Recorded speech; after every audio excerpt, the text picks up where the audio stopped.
guys, welcome to a vertical section of the snippets. Today I'm going to be your only host because Majid had a lot to do, so I'm going to handle the news today that has happened this week.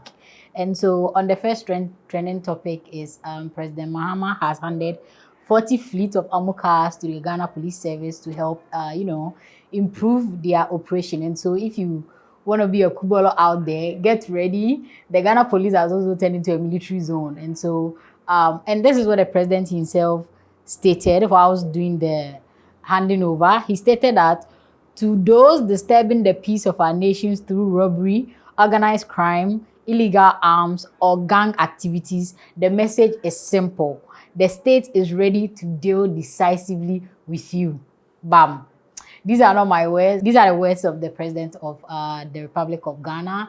And that shows how dedicated he is to make sure that he put things into perspective when it comes to protecting the citizens. And I think this is one of the beautiful things that people love about him. There are others that are also going about saying, oh, this is an initiative by the former government. But there are others that are saying, no, the former government were the ones giving, is it, well, that car, was it Hyundai? Was it Hyundai? That police car, the saloon car, they said that one belongs to Mahama, that one belongs to the former government, but Mahama's regime is giving Amoka, and so there's a whole fuss about it. Don't forget to check it out. Now to our next story is, the WASSCE results. And I myself, as an academia, I'm a little disappointed with the result, with over 120,000 students failing social studies. And it has raised a lot of concerns and questions as to what is happening in our, in our various secondary schools, which we pride ourselves in. People believe that the discipline has gone down, and so these results shouldn't be coming out. But there's those in the opposition also blaming the current government that they're not doing enough.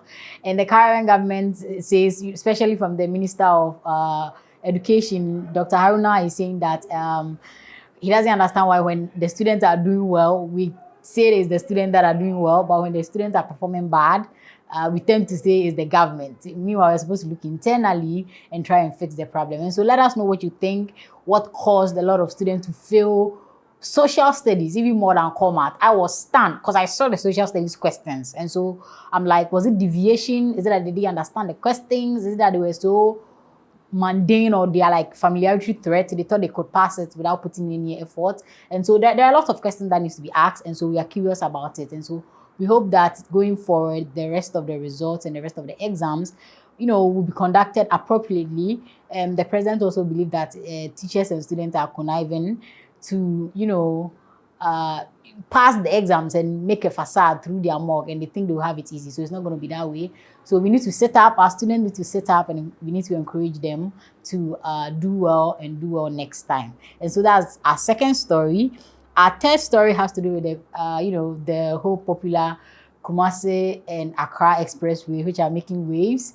And so there are a lot of nuance in the conversation. The opposition people say it's a waste of time, it's a waste of resource. They should go ahead and continue the dual road that the NPP government was doing, and it's just going to be a waste of time. But the new administration also says they are very adamant that they can finish this project in 3 years.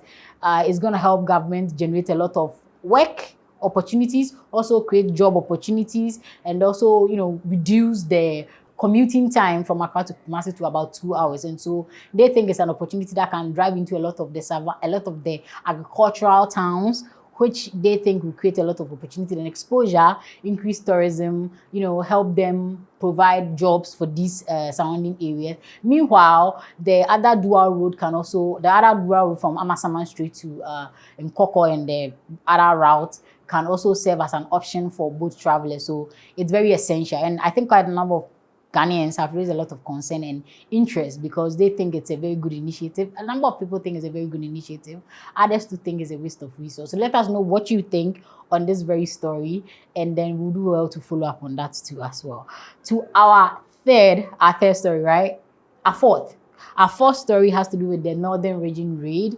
So the IGP has sent a special operation force, which has been headed by ASP Bawa Jalil. If I'm getting the name, I'm butchering it. If I'm getting the name right, please, I stand to be corrected. But he's doing amazing things with, people think he's doing an amazing job with his team. They troop into Tamale they troop into the northern region, specifically Tamale, on some narcotic sweep. And, you know, a whole lot of operations that they are conducting. And so Tamale has become a hot a hot place right now, and you don't want to find yourself in such situations. And so a lot of people think that they are doing the operation all right, but they are causing a lot of havoc. Unfortunately, one person lost his life in the process. So a lot of people think they need to be more cautious. In fact, ASP Bauer has actually come out to say that this operation is essential, and they are sorry if they are going to be casualty, but they're going to do their very best. And they actually take our remarks and our concerns and our criticisms. They take it in good faith, and so they are going to do their best. But please, let's keep, and if you know you are involved in these operations, when you know you are caught, don't put up a fight for them, because they are there for a special operation and they need to get their job done.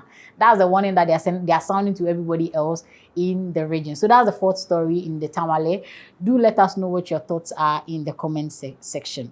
To our fifth story, which is an international news, is President Donald Trump actually has brought Rwanda and Democratic Republic of Congo, leaders of these two countries, together to the table so he can try and find a better way, or try and get a peace deal between the leaders of this country. And so he believes he can put an end to the Congo, DRC, Rwanda war that has been brewing over the years in the Goma and in the eastern part of the country at large. And so he thinks it's an initiative that he can handle. So today, 4th December, they are actually taking a sitting and see if they can sign a peace deal or get a way around it as well. I hope something better comes out of this initiative. I mean, it's also Donald Trump. You can't put your bet on that. He's a very complicated and complex man. So we wish the best for this meeting.